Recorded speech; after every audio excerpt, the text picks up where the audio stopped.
Back.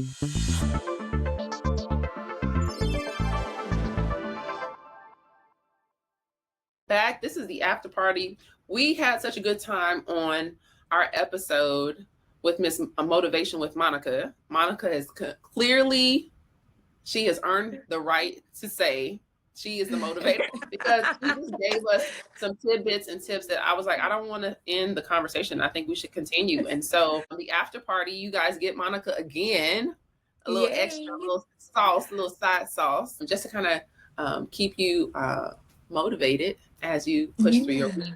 So we wanted to kind of pick up the conversation now. You know, we've been talking about Sabbath rest.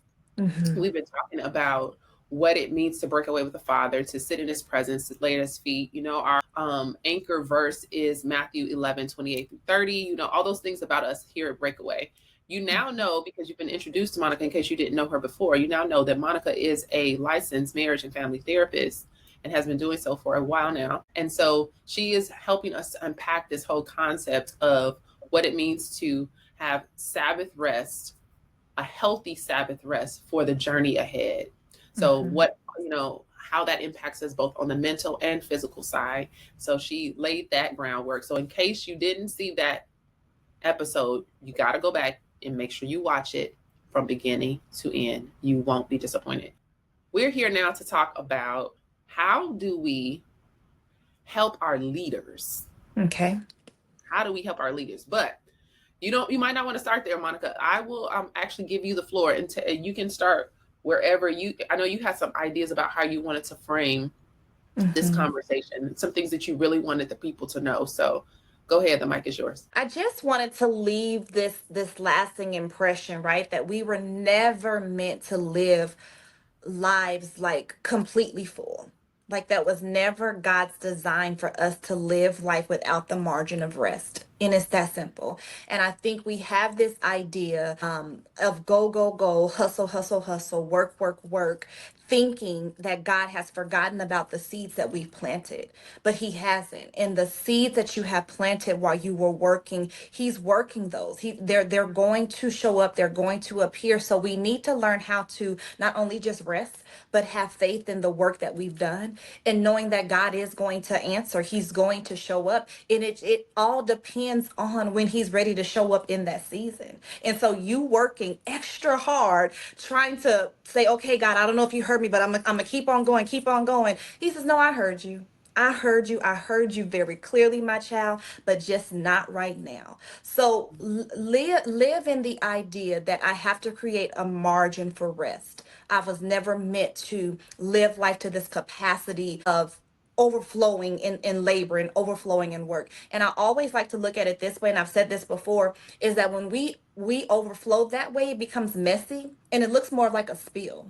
It doesn't Ooh, come out to where my cup is overflowing and I'm able to freely give. But if I'm working, working, working, just imagine having a cup of coffee and it's filled to the brim and you're rushing, it's going to spill over.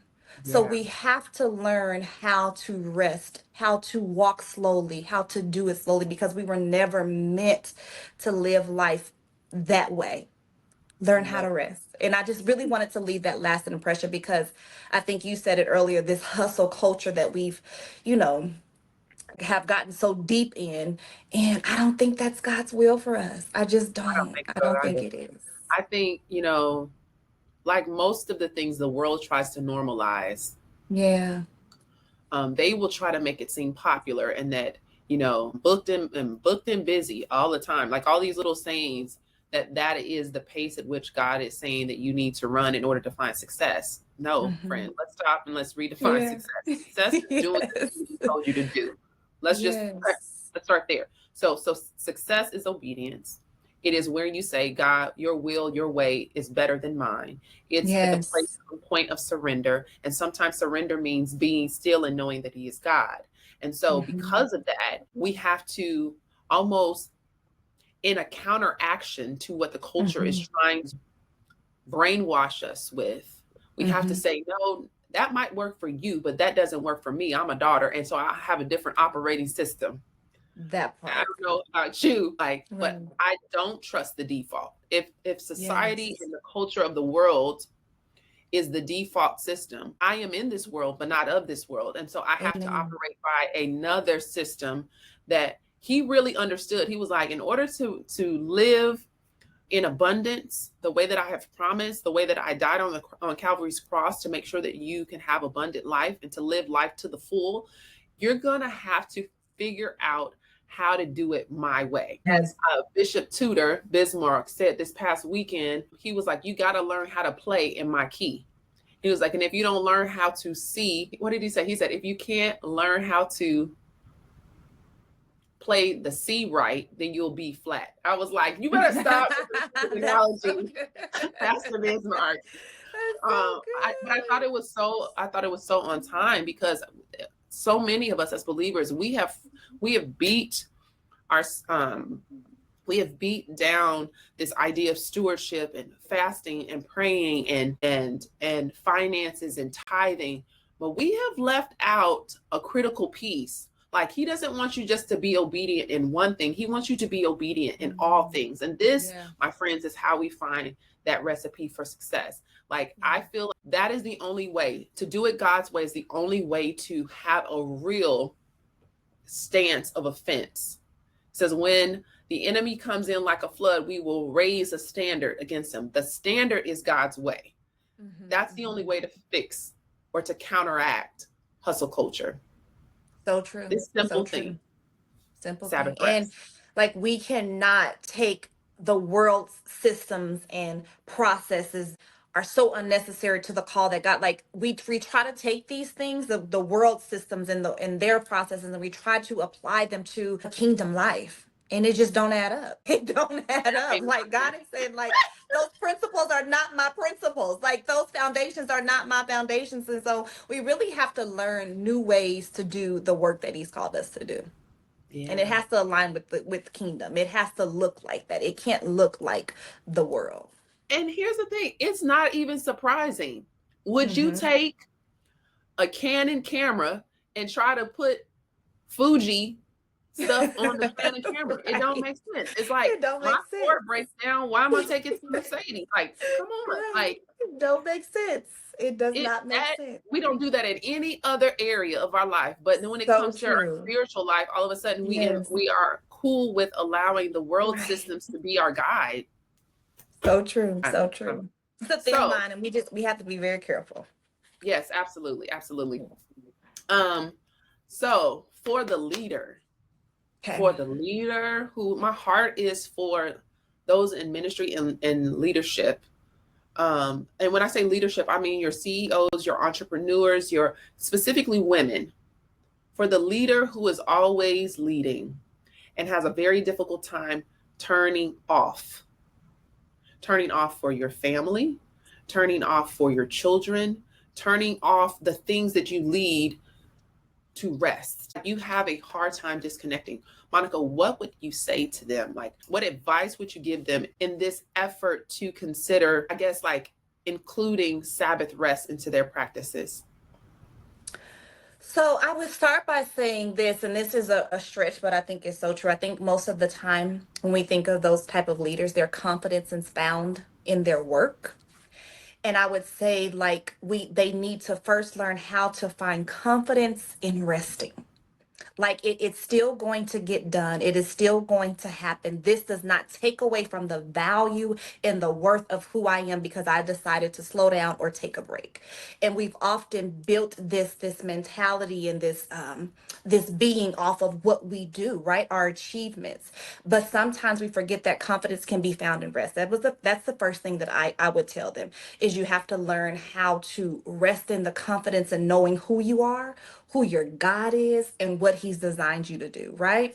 And then I would tell them to learn to set boundaries. A lot of times that's such a hard thing, especially if you are a wife, a mother, and on top of that, a CEO, a leader in your organization, a leader in your church. It is so hard to set boundaries, because I'll be the first to be honest about that. I'm the first that says, don't worry about it, I'll do it, because I know how to do it. But not setting just boundaries for other people's, but boundaries for ourselves that says, no, I need to learn to delegate. I have to learn how to give some Mm, stuff away. I cannot carry every single thing. Again, we were never meant to live that way. And then when we think that we can carry everything, we start to spill out, and that's not cute. It don't even look mm, cute. And so learning how to set boundaries and being okay with the imperfect, like being okay with that. Like life, again, like I feel like life is so beautiful, it's so colorful, but when we look at even the sky, like we think that there's perfect, but there's little lines in there that don't go with the full canvas of it, right? When we look at a sun setting, we can see that it's different color. It's not just one color, it's not just one way, it's not perfectly set. Like life does not have to be perfect. Like it could be this color, this way, that way, straight, narrow, whatever. Like we have to get away from the idea of perfection. And I feel mm. like when we do that as leaders, we can learn to rest in the promises of God. We can learn to rest in what He is saying. So that is what I would tell the leader. First and foremost, be confident in resting. It's okay. It's okay. You don't have to put all of this confidence in who you are. It doesn't take away from your value or your self-worth. I love it. I absolutely love it. So, because our topic was Sabbath health for the journey ahead, embark upon all the things that the Lord has assigned to you, Monica, personally. In Mhm. what ways do you take away from this conversation or this discussion about Sabbath rest that what things do you take away that you can actually practically apply if you're not already doing that? From this conversation? I'm just curious. And then I Yeah. got a couple of hot seat questions for you. Okay. Okay. So I think for the most part, I have tried to implement Sabbath into my life, right? And I think when you asked me earlier about what Sabbath means to me, I didn't say that fully. I just kind of gave it just means being still enough, quiet enough, and rested enough to hear from God. But in order to do that, I have to take some days. And so I do try to do that periodically throughout my week. And I work from home, thank God. So I'm very flexible in my schedule on how I do that and what that looks like. But listening to this conversation today, and it's so funny because I literally just had a conversation with my husband. Maybe was it Saturday night? I think it was Saturday night.